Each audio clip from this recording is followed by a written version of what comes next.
인간이 자유를 원하는 것은 자유로운 인간이 가장 자연스럽기 때문입니다.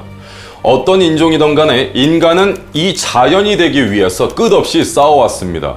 자유를 얻기 위해서 싸워왔다는 것이죠. 인간이 자유를 박탈당하는 것은 자연에 공해가 생긴 것과 같습니다. 자유를 약탈당하면 인간은 그 어떤 핍박에도 저항을 계속하게 됩니다. 나의 자유를 박탈하는 것, 즉 나의 자연을 훼손하는 타자를 우리는 이렇게 부릅니다. 적. 우리 민족에게 적이라면 일본을 예로 들 수 있겠습니다. 그런데 지금의 일본이라고 말하면 어폐가 있으니까 제국주의 당시 조선을 침략했던 일제라고 하겠습니다. 일제를 한반도 근대화의 시작이었다고 점수를 주려고 해도 결국 당시 일제의 만행은 공해와 오염이라고 부르기에 충분했습니다. 광복 70년이 훌쩍 지난 지금도 그 공해의 흔적은 남아있고 우리 국민들은 여전히 그 공해의 파편으로부터 자연이 되기 위해서 정화의 노력을 계속하고 있습니다. 1876년 광화도 조약을 발판으로 조선에 발을 걸치기 시작한 일제는 순차적이고 계획적으로 외교권, 군사권, 내정권을 차례로 약탈합니다.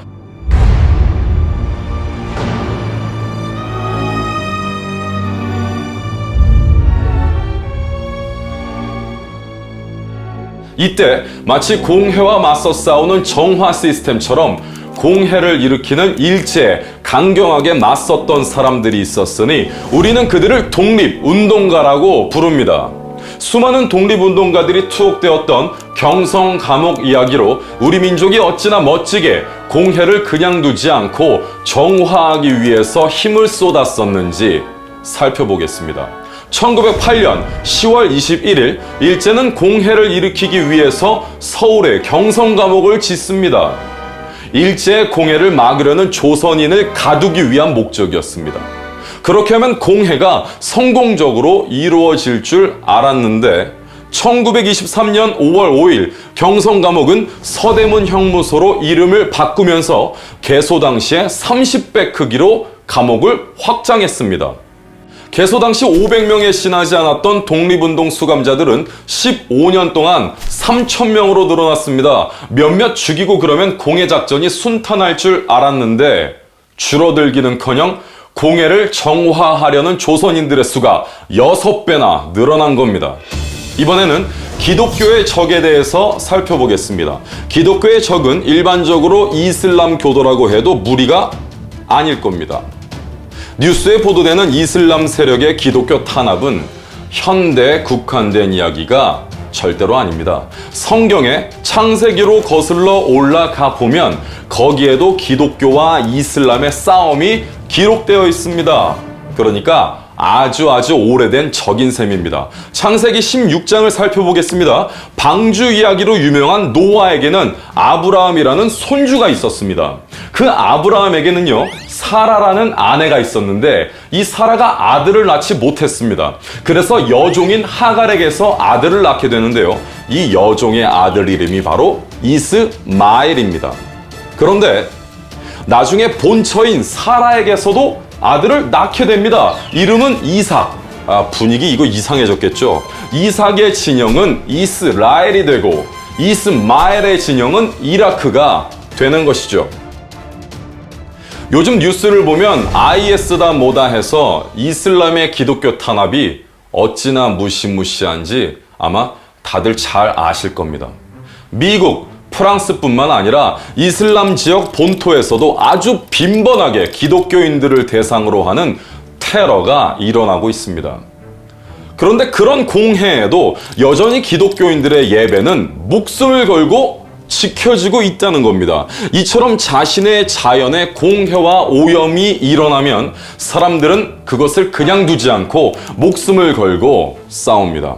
조선과 일본 그리고 이슬람과 기독교의 이야기는 이 땅에서 벌어지는 공해의 예시일 뿐입니다. 궁극적으로 제가 이 설교를 하고 있는 목적은 땅이 아닌 하늘나라의 공해를 일으키는 하나님의 적은 대체 누구인지를 알아보자는 것입니다. 자, 본문 말씀을 보겠습니다. 하늘이 열리며 한 그릇이 내려오는 것을 보니 큰 보자기 같고 내 귀를 메어 땅에 들이웠더라. 그 안에는 땅에 있는 각종 네 발 가진 짐승과 기는 것과 공중에 나는 것들이 있더라. 또 소리가 있으되 베드로야 일어나 잡아먹어라 하거늘 베드로가 이르되 주여 그럴 수 없나이다. 속되고 깨끗하지 아니한 것을 내가 결코 먹지 아니하였나이다 한데 두 번째 소리가 있으되 하나님께서 깨끗하게 하신 것을 네가 속되다 하지 말라 하더라. 베드로에게 보여진 벌레들은요, 신명기 14장을 통해서 유대인들의 적으로 인지되는 공해 요소들이었습니다. 그런데 오늘 본문은 하나님께서 베드로에게 그 공해 요소들을 먹으라고 하시는 장면입니다. 이제 예수 그리스도로 인해서 모두에게 복음이 열리게 되었으니 유대인들이 부정하다고 생각하는 이방인들에게도 복음을 전하라는 메시지였던 겁니다. 베드로는 인정할 수가 없었습니다. 지금까지 지켜오던 율법을 버리고 새 율법이신 예수님의 말씀을 받아들이기가 쉽지 않았던 것이죠. 오늘 본문의 베드로는요, 하늘나라의 공해를 일으키는 하나님의 적인 겁니다. 율법의 완성이 되시는 예수님은 하늘나라의 공해로 간주되던 이방인과 죄인과 병든 자들을 위해서 싸우셨습니다. 그런데 그 싸움의 현장에 있었던 베드로도 자신이 하나님의 적이 되어가고 있다는 사실을 발견하지 못하고 있습니다. 하물며 근근히 주일 예배를 이어가는 것을 성도라고 자신하고 있는 현대의 우리가 주님의 적이 되어가고 있다는 사실을 직시하기란 쉽지 않습니다. 여러분, 도대체 누가 하나님의 적입니까? 공해로 인지되는 그 누구에게도 복음을 전하지 않는 우리가, 몸에 타투가 있다고 해서 멸시하고 술 담배 한다고 멸시하는 우리가, 천국이 우리들만의 것인 줄로 아는 우리가, 목사 장로의 아들 딸인 우리가, 성도인 우리가, 선교사인 내가 복음이 지건 줄 알고 지멋대로 교회 안에 숨기는 우리가, 지가 예배의 주인인 줄 알고 구원받을 수 있는 자와 아닌 자를 가르고 있는 우리가 바로 하나님의 적인 겁니다. 예수를 믿는다는 것은 내가 이제는 더러운 것을 욕할 수 있을 만큼 깨끗해졌다는 뜻이 아니라 더럽지만 구원받았다는 뜻입니다. 때문에 세상이 더럽다고 손가락질하는 곳을 우리는 닦아야 합니다. 그런데 우리는 어떻습니까?